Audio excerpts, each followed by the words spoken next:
This war, we're not winning it. If you speak a word of what I'm about to show you, you will be executed for high treason. It's beautiful. It's the greatest encryption device in history, and the Germans use it for all communications.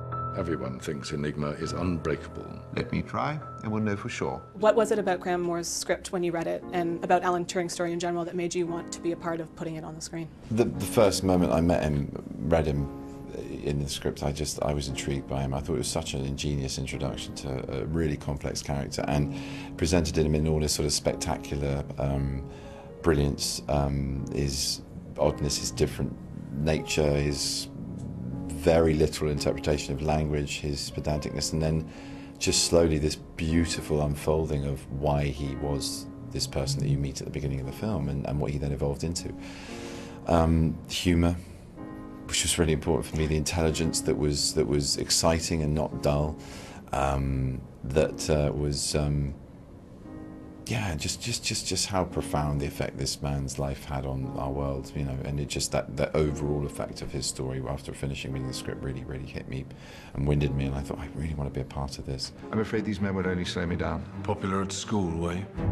It's just got so many elements to it. It's a mystery. It's a race against the clock. It's a thriller. It's a love story, both with him and Christopher and with Joan. Strong role for a woman in the shape of Joan, which Keira just knocks out of the park, and great roles throughout the population of Bletchley Park. This sort of disparate group of people that come together as a team and then have all these different agendas which just sort of implode and come back together and then explode again finally because they have to disband and forget they ever were there and did whatever they did. I mean, it's extraordinary. A remarkable man, a beautifully constructed story and script, so yeah, kind of utterly irresistible for an actor. You're going to need all the help you can get, and they are not going to help you if they do not like you. Our patience has expired. No! If you fire Alan, well, then you'll have to fire me. Me too. And me. You better bloody work.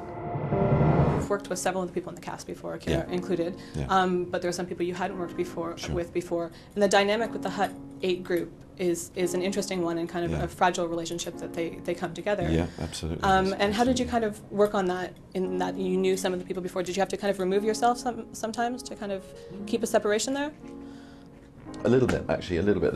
There were some moments, you know, where he is sort of out on his own a little bit. But we're all good friends and we're actors, so it's not like I had to really kind of...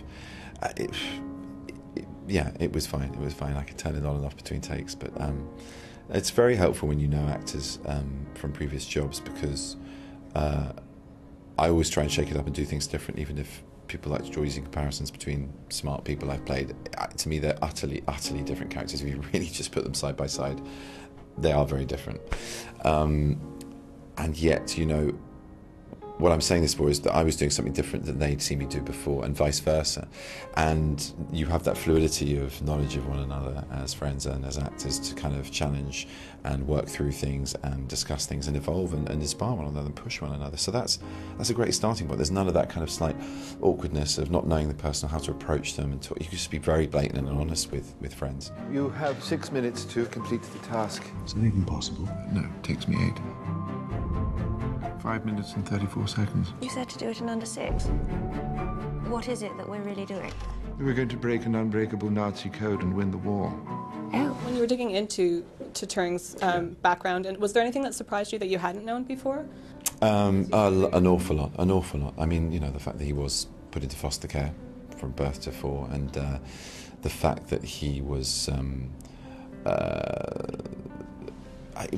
quite how extraordinary his evolution and understanding of love and the soul and God and anything religious or spiritual was at the death of this boy that he loved. He wrote these profoundly beautiful letters to Christopher Morgan's mum and formed a sort of relationship with her, you know, a pen friendship and relationship. And I think it was probably slightly difficult for Christopher's mum, because Christopher hadn't talked much about him as Alan, you know, with just sort of this outflowing of love that he had for her son. So she sort of got to understand him and his feelings, and it was really beautiful with helping him sort of process that. Alan, you do not have to do this alone.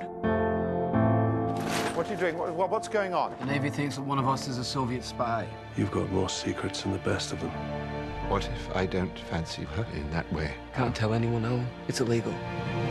When people sort of say in interviews about films, it's about love and communication and stuff, but it really is. The broad themes of this film and of Turing's life are profoundly relevant to all of us. They really are. They're about communication, in love, in war, it's about secrets, it's about revelation, it's about understanding what it is to be human. And like the best heroes, even though he's a very unlikely, unconventional one, an uncompromising one, the best heroes make it better and easier to be human, even with artificial intelligence, even with working in the field of science which is talking about something that's non-organic or non-human.